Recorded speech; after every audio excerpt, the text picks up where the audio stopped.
성대한 재벌가 결혼식. 그곳은 모든 여성들이 꿈꾸는 행복의 정점이어야 했습니다.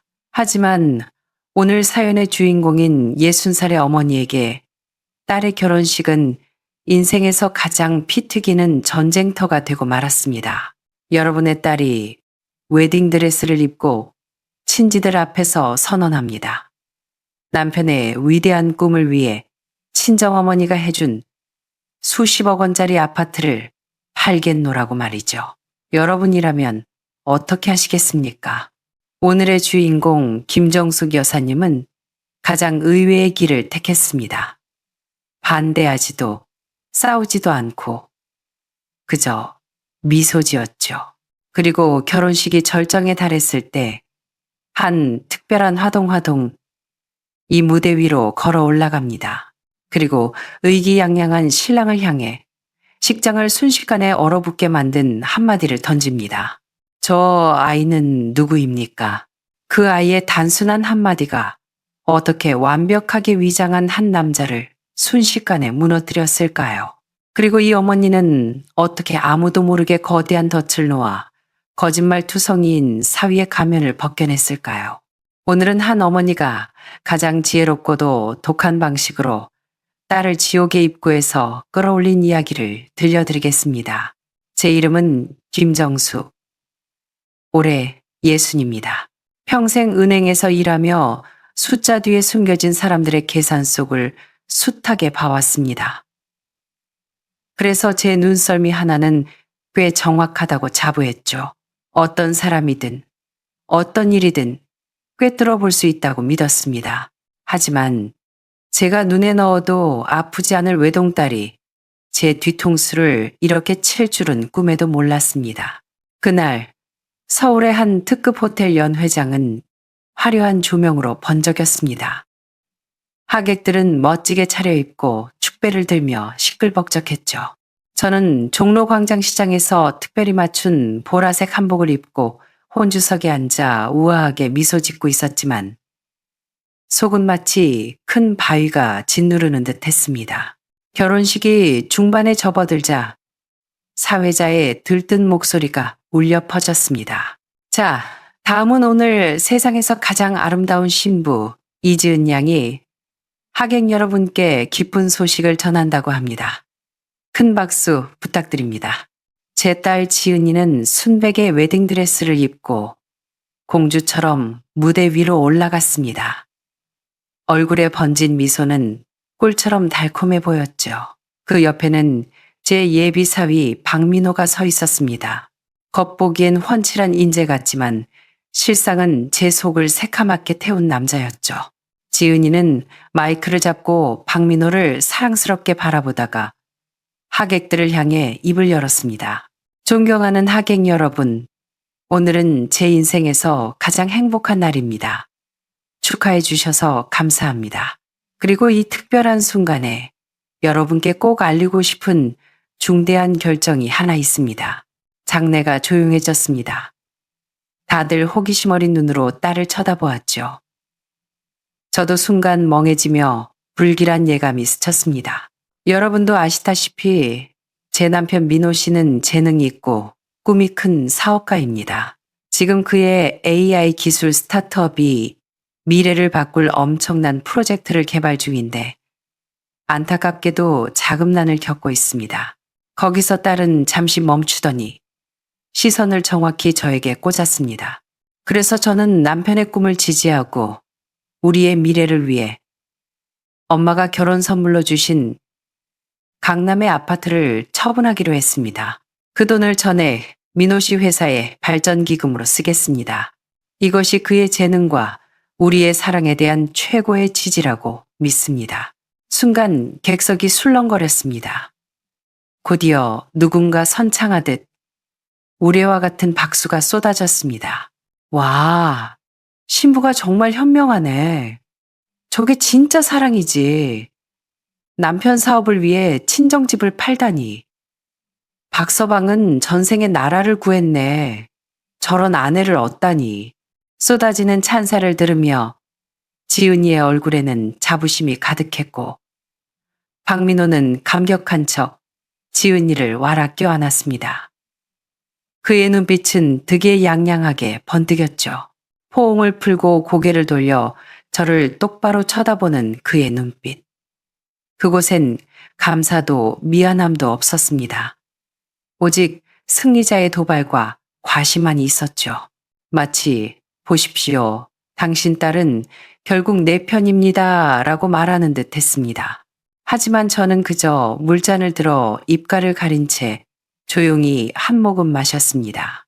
박수 소리가 계속되고 스마트폰들이 일제히 그들을 찍어대는데 제 귓가에는 윙윙거리는 이명과 함께 1년 전 기억의 문이 철컥하고 열렸습니다. 1년 전 3월 아직 쌀쌀한 바람이 불던 날이었습니다. 엄마, 나 남자친구 데려왔어. 현관에서 들려오는 지은이의 목소리는 평소와 달리 한껏 들떠 있었습니다. 저는 은퇴한 지 반년이 지나 막 여유를 즐기던 참이었죠. 주방에는 공국이 끓고 있었고 식탁에는 제가 아끼는 옥색 식탁보를 깔아두었습니다. 문이 열리고 그가 들어왔습니다. 상상보다 키가 컸고 미소가 침착했습니다. 짙은 회색 트렌치 코트에 흰 셔츠, 로고 없는 깔끔한 구두, 머리 스타일까지 완벽했습니다. 장모님, 아니, 어머님 처음 뵙겠습니다. 지은이에게 말씀 많이 들었습니다. 젊으셨을 때 대단한 미인이셨다고 하던데 직접 뵙니 정말이네요. 지은이, 누나라고 해도 믿겠습니다. 그는 고급스럽게 포장된 찻잎 세트를 두 손으로 공손히 내밀며 말했습니다. 동작 하나하나가 물 흐르듯 자연스러웠고 아부 떠는 느낌이 전혀 없었죠. 참 말 잘하는 청년이라 생각하며 선물을 받았습니다. 고마워요. 뭘 이런 걸 다. 아닙니다. 저는 가정교육의 첫 장이 바로 상대방의 어머니를 존중하는 것이라고 배웠거든요. 과하지도 모자라지도 않은 딱 적당한 멘트.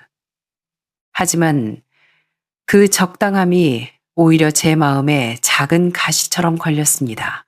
식사 자리에서도 그는 완벽했습니다. 지은이에게 새우를 까주고 제 찻잔이 비면 바로 채워주었죠. 일 이야기를 할 때는 청산유수였습니다. 어머님, 저는 AI 인공지능 사업을 하고 있습니다. 이게 미래의 핵심이거든요. 저희가 개발 중인 시스템이 출시되면 업계 판도가 바뀔 겁니다.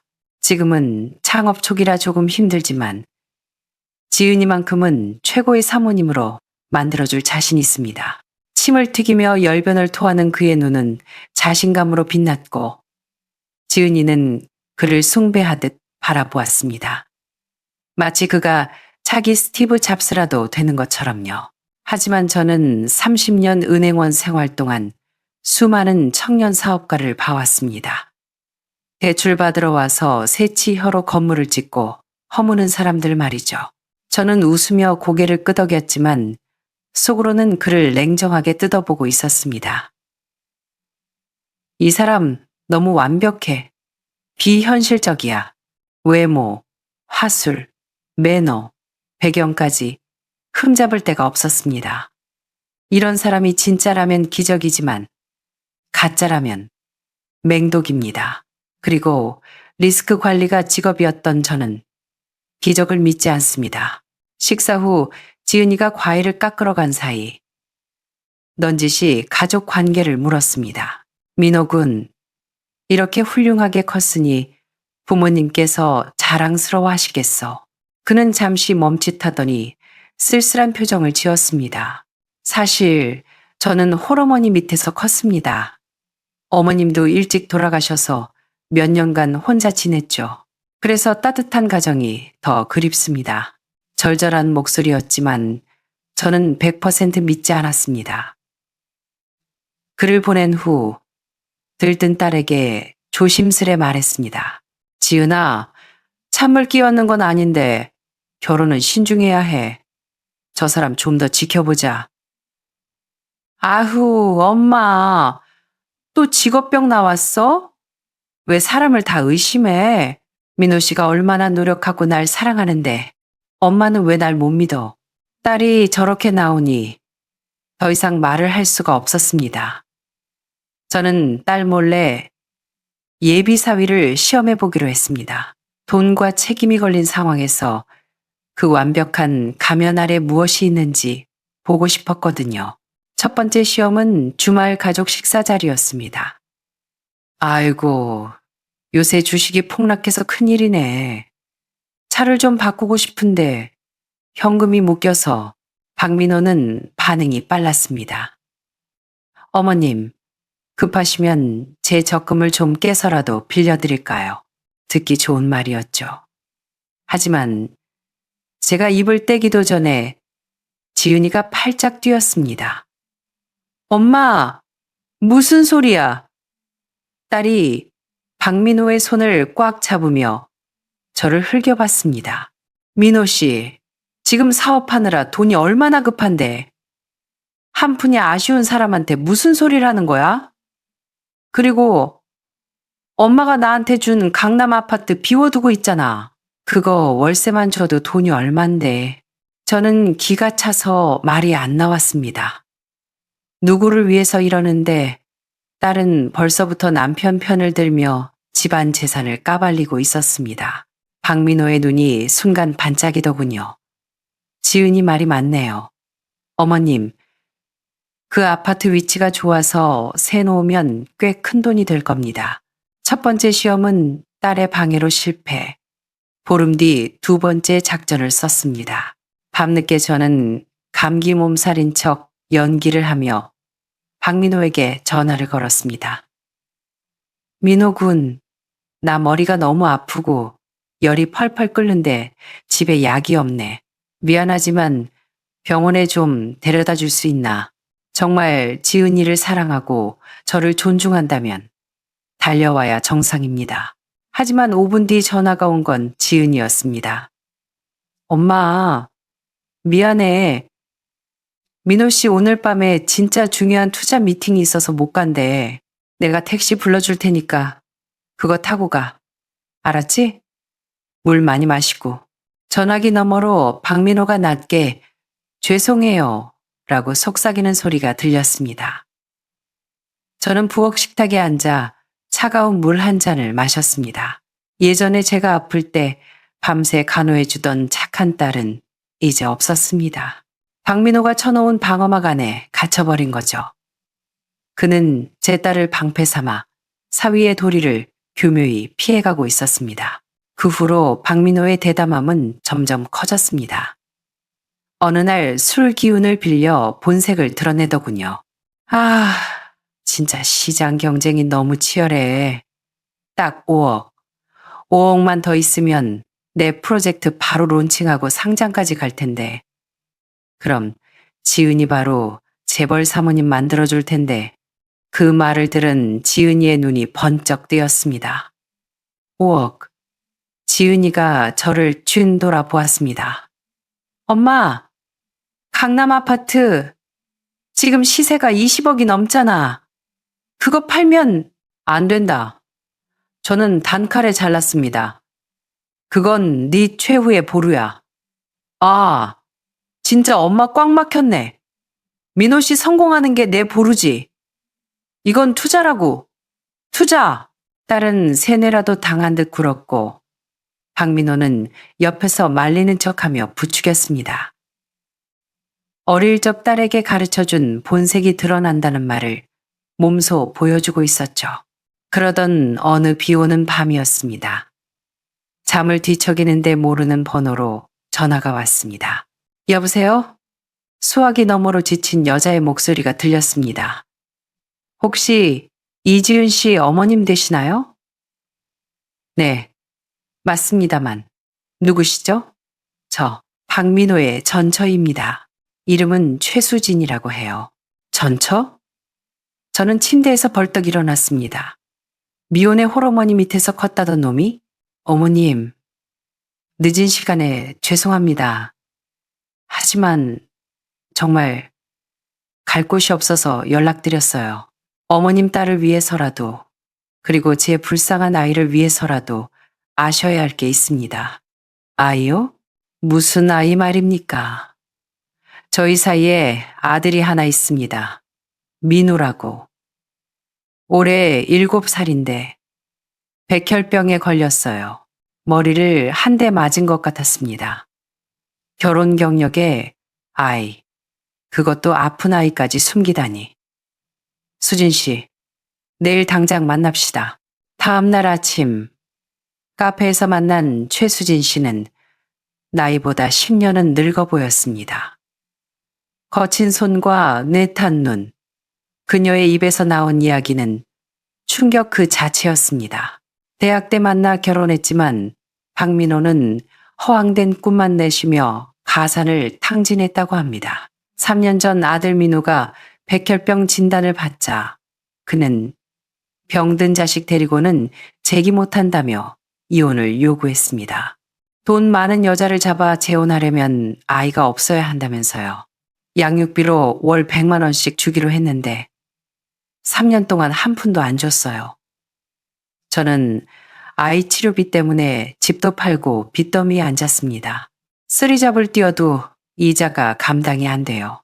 그런데 이제 민우가 골수 이식을 받아야 하는데 돈이 없어서 그녀는 법원 판결문과 병원 진단서를 떨리는 손으로 내밀었습니다.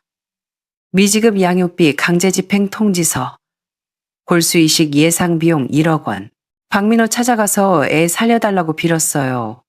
그랬더니 저를 협박하더군요. 수진 씨의 눈에 공포가 서렸습니다. 곧 재혼해서 대박 터질 건데 와서 깽판 치면 사람 써서 민우가 조용히 죽지도 못하게 만들겠다고. 어머님, 제발 도와주세요. 민우 살리고 싶어요. 그녀가 제 앞에서 무릎을 꿇었습니다. 같은 엄마로서 가슴이 미어지는 고통과 함께 분노가 치밀어 올랐습니다. 그놈은 내 딸과 내 재산을 밟고 일어서서 제 자식을 버리려 하고 있었습니다. 수진 씨, 일어나요. 내가 돕겠습니다. 이건 당신을 돕는 길이기도 하지만 내 딸을 구하는 길이기도 합니다. 집으로 돌아와 저는 딸의 의중을 마지막으로 떠보았습니다. 지은아, 민우 씨 과거에 대해 다 알고 있니? 혹시 결혼했었다거나 아이가 있다거나. 지은이는 태연하게 화장을 지우며 대답했습니다. 알지. 이혼했고 애도 있는 거. 걔가 다 말했어. 전처가 엄청 사치스럽고 의부증이 심해서 못 살고 나왔대. 애는 엄마가 키우기로 했고 몸이 약해서 병원비 핑계로 계속 돈 뜯어내려고 한다더라. 민호 씨가 나 보호하려고 연락 끊은 거래. 절망적이었습니다. 제 딸은 이미 그놈의 혀에 완전히 놀아나고 있었습니다. 진실을 말해봤자 엄마가 우리 사이 갈라놓으려고 거짓말한다고 할 게 뻔했습니다. 오히려 박민호에게 정보를 흘려 수진 씨 모자가 위험해질 수도 있었습니다. 저는 전략을 바꿨습니다. 은행원 시절 알고 지낸 기업 전문 변호사 장 변호사를 찾아갔습니다. 일주일 뒤 장 변호사가 가져온 보고서는 끔찍했습니다. 김 여사, 이놈 보통이 아니야. 겉은 벤처 사업가인데 속은 그냥 사기꾼이야. 박민호는 교수와 동업하다 기술만 빼돌리고 교수를 내쫓았고 노인들을 상대로 크라우드 펀딩 사기를 쳐서 투자금을 횡령했습니다. 가장 큰 문제는 최근 사기 소송에서 져서 10억 원을 배상해야 한다는 거야. 강제집행 명령 떨어졌고 계좌는 다 압류됐어. 당장 큰 돈이 필요해. 안 그러면 감옥 가거든. 장 변호사가 저를 보며 말했습니다. 자네 강남 아파트. 그게 딱 그놈 타깃이구만. 저는 주먹을 꽉 쥐었습니다. 그가 왜 그렇게 결혼을 서둘렀는지, 왜 제 딸에게 집을 팔라고 부추겼는지 모든 퍼즐이 맞춰졌습니다. 그는 사업을 하려는 게 아니라 내 딸의 돈으로 빚잔치를 하고 도망갈 생각이었습니다. 장 변호사, 내가 5년 전에 해둔 그 안전장치 유효하지. 물론이지. 부담부 증여계약 말이지. 딸이 엄마 동의 없이 집을 팔거나 담보 잡히면 증여를 취소하고 집을 회수한다는 조항. 공증까지 받아놨으니 완벽해. 지금 바로 내용 증명 보내고 처분금지 가처분 신청 걸어두면 그놈이 칼 들고 협박해도 그 집 못 팔아. 그물을 쳐놓은 저는 결혼식 준비를 돕는 척 연기했습니다. 집 문제는 결혼식 끝나고 생각해보자며 얼버무렸죠. 박민호는 결혼만 하면 다 제 것이 될 줄 알고 안심했습니다. 그리고 저는 수진 씨, 장 변호사, 그리고 정의감 넘치는 유튜버 준호 군과 함께 최후의 일격을 준비했습니다. 장 변호사가 말했습니다. 법정 공방으로 가면 그놈이 시간 끌 거예요. 사회적으로 매장해야 합니다. 아이가 직접 나서야 해요. 수진 씨는 망설였지만 민우가 오히려 용기를 냈습니다. 엄마, 내가 갈게. 아빠한테 돈 달라고 할게. 그럼 엄마 안 울어도 되잖아. 나 씩씩하게 할 수 있어. 항암 치료로 머리카락이 다 빠진 7살 아이가 엄마 눈물을 닦아주며 말했습니다. 그 아이는 우리의 무기가 아니라 스스로 엄마를 지키러 나선 용사였습니다. 그리고 다시 오늘 결혼식장 사회자의 멘트가 이어집니다. 오늘 두 분을 위해 특별한 화동이 축하 공연을 준비했다고 합니다. 박수로 맞아주세요. 무대 조명이 켜지고 가발을 쓰고 턱시도를 입은 민우가 마이크를 꼭 쥐고 걸어 나왔습니다. 박민호는 이벤트 업체에서 부른 아이인 줄 알고 가식적인 미소로 물었죠. 안녕, 꼬마 신사? 뭘 보여줄 거니? 그 순간 곳곳에 숨겨둔 유튜버 준호의 카메라들이 라이브 방송을 시작했습니다. 민우는 대답 대신 천천히 가발을 벗었습니다. 조명 아래 앙상하고 하얀 민머리가 드러났습니다. 장내가 숨을 죽였습니다. 박민호의 동공이 지진난 듯 흔들렸습니다. 자기 아들 죽으라고 저주했던 그 아들이니까요. 민우가 입을 열었습니다. 아빠. 아이는 울먹였지만 또렷하게 말했습니다. 나 병원 주사 너무 아파.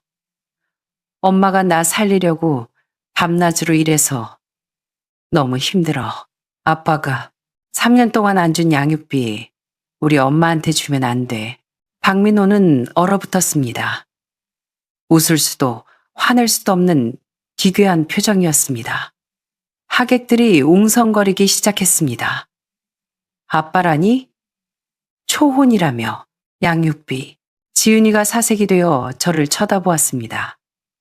그때 대형 스크린이 켜졌습니다. 서울가정법원 판결문.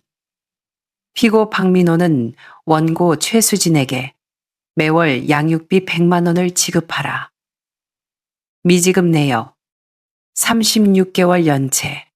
XX대학병원 진단서, 급성 림프 구성 백혈병, 골수이식 요망, 예상 비용 1억 원, 그리고 결정타. 스피커에서 녹음된 목소리가 흘러나왔습니다. 야, 최수진, 너 자꾸 돈 달라고 징징거려봐. 내 결혼식 망치면 네 아들놈 조용히 죽지도 못하게 만든다? 알아서 해. 박민호의 목소리였습니다. 누군가 저런 짐승만도 못한 놈 하고 소리쳤습니다. 유튜브 라이브 댓글창은 쓰레기다. 결혼 엎어라. 라는 비난으로 폭발했습니다. 박민호가 발악하듯 소리쳤습니다. 이거 다 조작이야. 저 여자 미친 여자야. 돈 뜯어내려고 남의 애 데려와서 쇼하는 거라고. 저는 자리에서 일어나 마이크를 잡았습니다. 여러분, 저는 신부 엄마입니다. 이 결혼의 진실을 말씀드리겠습니다. 제 사위 될 뻔한 이 사람은 지금 제 딸의 아파트를 팔아 자기 사기 빚 10억을 갚으려 했습니다. 전처와 친자식을 버리고 죽어가는 아이 수술비조차 주지 않은 채 제 딸을 이용하려 했습니다. 제가 박민호를 노려보며 쏘아붙였습니다. 자네는 사업을 한 게 아니야. 도망칠 구멍을 판 거지. 남의 목숨, 남의 돈, 남의 믿음을 담보로 이제 갚을 시간이야. 박민호는 도망치려 했지만 대기하고 있던 장 변호사와 경찰들에게 가로막혔습니다.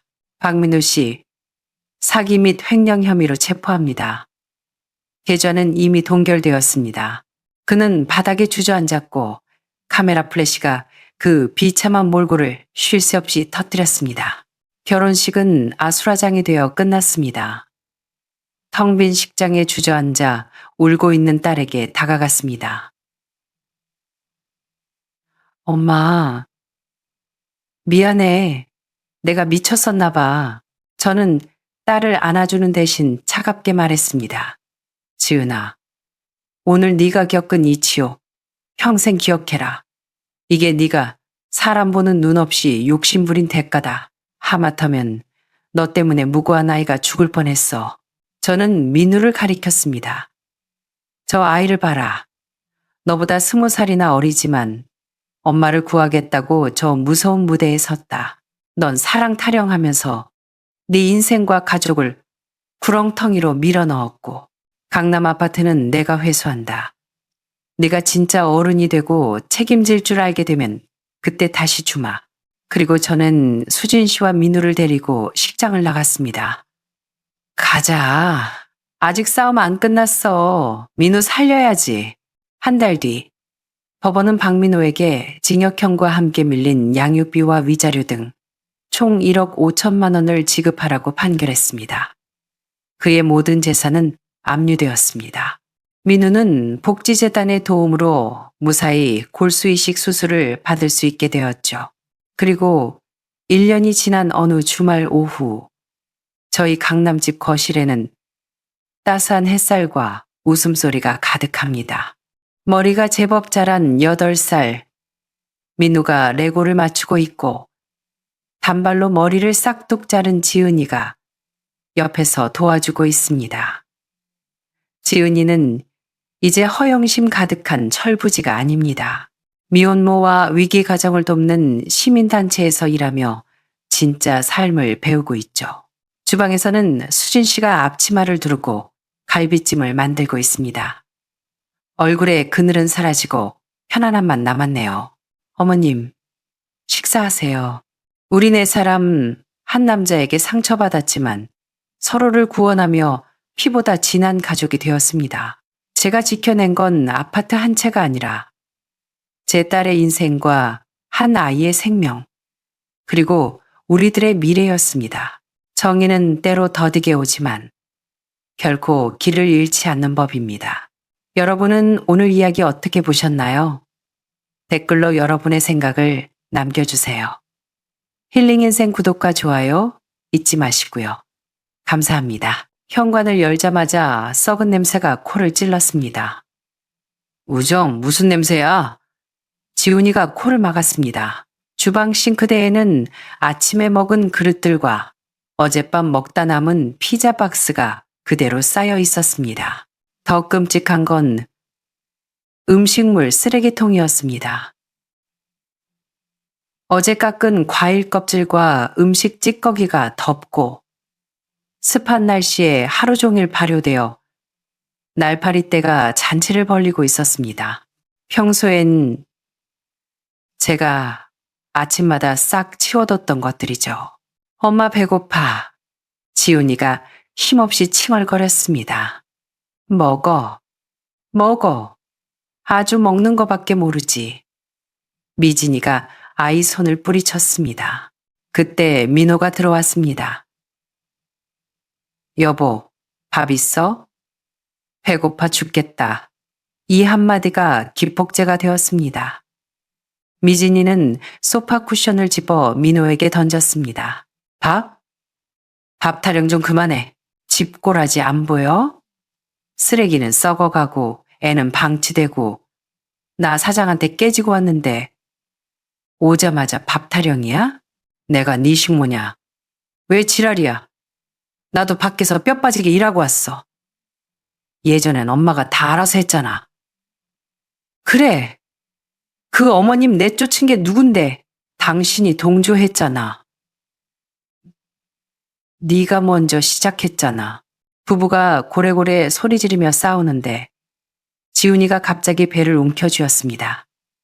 엄마, 배 아파. 아이가 식은땀을 흘리며 바닥에 주저앉았습니다. 지훈아, 이마를 만져보니 불덩이였습니다. 아침에 찬 우유 먹고 비 맞고 스트레스까지 받아서 탈이 난 겁니다. 부부는 싸움을 멈추고 아이를 안고 응급실로 뛰었습니다. 링거를 꽂고 누운 지훈이는 헛소리를 했습니다. 할머니, 미진이는 병상 옆에서 제 바뀐 프로필 사진을 들여다보았습니다. 예전의 촌스러운 풍경 사진이 아니었습니다. 고급 유카타를 입고 사케잔을 든 채 활짝 웃고 있는 제 셀카였죠. 배경에는 화려한 가이세키 요리가 깔려 있었습니다. 상태 메시지. 평생 쌓인 독소를 빼내는 중 몸이 깃털처럼 가볍다. 나를 사랑하는 것이야말로 평생 로맨스의 시작이다. 미진이는 더러워진 자기 옷과 병든 아들, 옆에서 졸고 있는 무능한 남편을 보며 절망감을 느꼈습니다. 짐작 취급하던 시어머니가 진짜로 연결고리를 끊어버렸다는 공포가 엄습했습니다. 그로부터 2주 후 민호와 미진이는 제 SNS 사진을 단서로 제가 묵고 있는 호텔을 찾아냈습니다. 저는 호텔 수영장 선베드에 누워 일광욕을 즐기고 있었죠. 선글라스를 끼고 있어도 아들 목소리라는 걸 알 수 있었습니다. 일어나 보니 두 사람 몰골이 말이 아니더군요. 옷은 구겨져 있고 민호 품에 안긴 지훈이는 헌숙했습니다. 무슨 일이니? 제가 차갑게 물었습니다. 미진이가 주위 눈치를 보더니 작은 목소리로 말했습니다. 어머님, 이제 그만 좀 하세요. 지훈이 아파서 열이 39도까지 올랐어요. 계속 할머니만 찾는데 정말 너무하세요. 그러면서 지훈이 옆구리를 쿡 찌르더군요. 아이가 울음을 터뜨렸습니다. 할머니, 집에 가자. 예전 같으면 마음이 약해졌겠지만 그날 밤 녹음된 내용을 생각하니 슬픔만 밀려왔습니다. 아프면 병원을 가야지. 왜 나한테 오니? 내가 의사냐? 저는 레몬수를 한 모금 마셨습니다. 그리고 여기 투숙객 전용이다. 용건 없으면 가라. 엄마. 민호가 소리쳤습니다. 우리가 아들 며느리인데 태도가 왜 이래요? 너희가 나한테 청소부 하라고 했을 때 태도는 어땠는데? 제가 되물었습니다. 솔직히 말해라. 나 보고 싶어서 온 거 아니잖아. 밥 해줄 사람, 애 봐줄 사람, 돈 줄 사람 없어서 온 거잖아. 전곡을 찔린 민호는 입을 다물었고 미진이가 억지 눈물을 짜내며 매달렸습니다. 어머님, 저희가 잘못했어요. 집에만 와주세요. 청소일 안 하셔도 돼요. 네? 마치 청소 안 시키는 게 큰 선심인 양 말하는 꼴이라니. 돌아가고 싶다. 제가 눈썹을 치켜 세웠습니다. 못 갈 것도 없지. 두 사람 얼굴이 밝아졌습니다. 하지만 계산은 확실히 하자. 가방에서 서류 한 장을 꺼내 내밀었습니다. 형제간에도 돈 계산은 확실히 한다는데 우리 사이에 이 정도는 해야지. 내가 돌아가길 원하면 밀린 임금부터 갚아라. 임금이라니요. 지난 5년 치 청구서다. 육아도우미 월 300만 원, 가사도우미 월 150만 원, 생활비 지원 월 100만 원, 5년치 합계 3억 9천만 원이다. 저는 계산서를 탁자에 탁 소리나게 내려놓았습니다. 이건 노동의 대가와 내가 쓴 생돈이다. 예전엔 가족이라 생각해서 걔한테 줬다 셈쳤지만 이제 다시 고용하고 싶으면 밀린 돈부터 내놔. 입금되면 짐 싸서 갈게. 3억 9천만 원이요. 미진이가 비명을 질렀습니다. 미치셨어요? 자기 아들한테 돈을 받아요. 돈 없으면 벌어. 너희 사지 멀쩡하잖아. 미진아, 네가 그랬지? 환경미화원 하면 운동도 되고 돈도 번다고. 그렇게 좋은 직업 네가 가서 해라. 30년 정도 거리 쓸면 갚겠네. 미진이는 부들부들 떨었습니다. 그리고 하나 더. 저는 또 다른 서류를 꺼냈습니다. 임대차 계약서였습니다. 그 아파트 내 명의인 거 안 잊었지. 두 사람 얼굴이 백지장이 되었습니다. 자기 집인 양 살았겠지만 법적으로는 제 집입니다. 다음 달 1일부터 월세 200만 원 내라. 지훈이 봐서 싸게 해준 거다. 200이요? 우린 차 할부금도 갚아야 하는데 무슨 돈으로? 그건 너희 사정이지. 저는 눈을 감고 다시 선베드에 누웠습니다. 안 낼 거면 방 빼.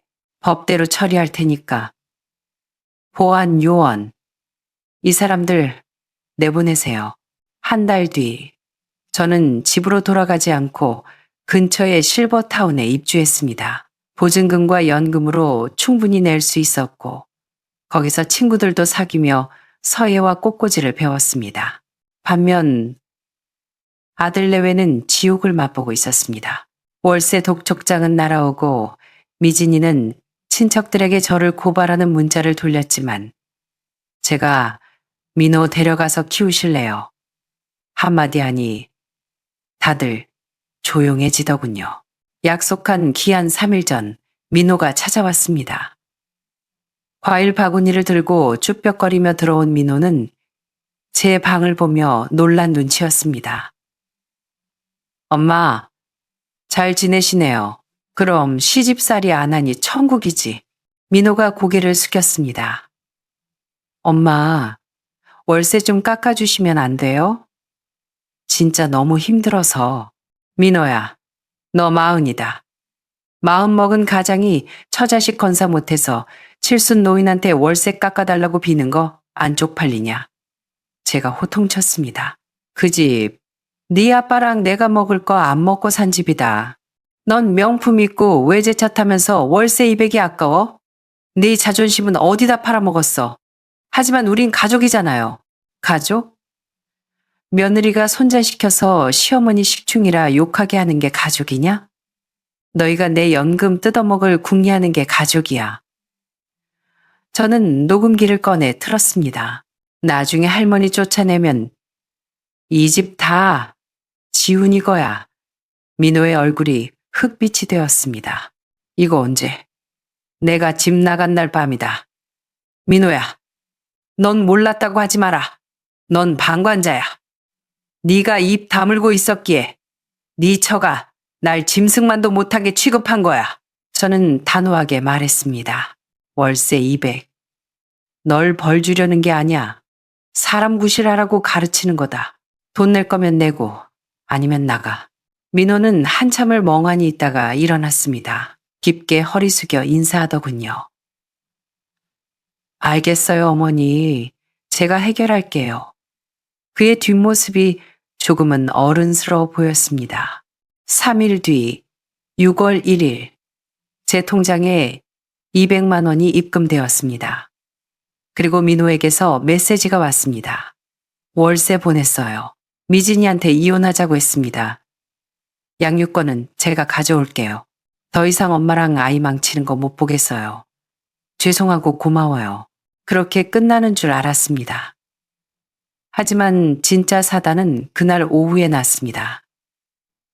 김영자 씨죠. 댁 며느리가 아파트 옥상에서 난동을 부리고 있어요. 달려가 보니 아파트 옥상 난간에 미진이가 지훈이를 끌어안고 위태롭게 서 있었습니다. 이민호, 이혼 못해. 집도 못 줘. 오늘 다 같이 죽고 끝낼 거야. 지훈이는 공포에 질려 울지도 못하고 있었습니다. 제가 경찰과 함께 옥상으로 올라갔습니다. 늙은이 왔어? 이게 다 당신 때문이야. 돈 내놓으라고 사람 피 말리더니 좋으세요. 미진이가 악글 썼습니다. 저는 침착하게 다가갔습니다. 최미진, 연기 그만해. 뭐, 내가 널 죽으라고 등 떠밀었니? 도박하라고 했니? 네가 네 인생 꼬아놓고 왜 죽는 걸로 협박해? 뛰어내려. 근데 넌 못 뛰어내려. 넌 욕심이 많아서 죽는 게 제일 억울하거든. 저는 한 발자국 더 다가갔습니다. 네가 죽으면 민호는 슬퍼하겠지. 하지만 몇 년 지나면 세장가 될 거야. 네가 그토록 탐내던 이 집, 새 며느리 차지가 될 거고 넌 그냥 미친 여자로 기억되다 잊힐걸? 계산 빠른 내가 그걸 모를 리가 없지. 미진이의 눈동자가 흔들렸습니다. 그 틈을 타 지훈이가 미진이 팔을 깨물었고 경찰 특공대가 덮쳤습니다. 상황은 종료되었습니다. 미진이는 아동학대 및 살인미수 혐의로 입건되었고 정신감정을 받게 되었습니다. 석 달 뒤 법원은 이혼을 선고했고 양육권은 민호에게 갔습니다. 민호는 많이 변했습니다. 안일하게 다니던 회사를 그만두고 발로 뛰는 영업직으로 옮겼고 제 아파트에서 나와 교회의 작은 빌라로 이사했습니다. 그 집은 엄마가 월세 놓으세요. 저랑 지훈이는 저희 힘으로 살게요. 어느 주말 민호와 지훈이가 제 실버타운을 찾아왔습니다. 지훈이는 쭈뼛거리며 고무 찰흙으로 만든 삐뚤빼뚤한 그릇을 내밀었습니다. 할머니, 이거 갈비찜 그릇이야. 예전에 깬 거 미안해. 저는 아이를 꼭 안아주었습니다. 민호는 서툰 솜씨로 만든 갈비찜 도시락을 건넸습니다. 엄마, 이번 주말에 집에 오셔서 식사 같이 하실래요? 저는 달력을 보며 웃었습니다. 이번 주는 안 되는데? 나 친구들이랑 제주도 수국 보러 가기로 했어. 비행기 표도 끊었단다. 아, 민호가 머리를 긁적였습니다.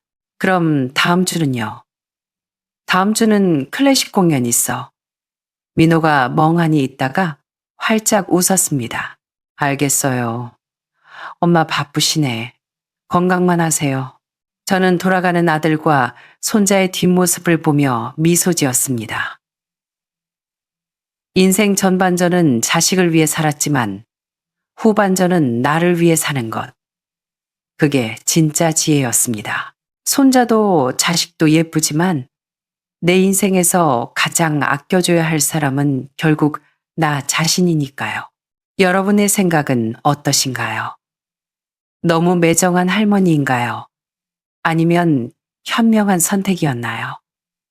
댓글로 여러분의 이야기를 들려주세요. 구독과 좋아요는 큰 힘이 됩니다. 감사합니다.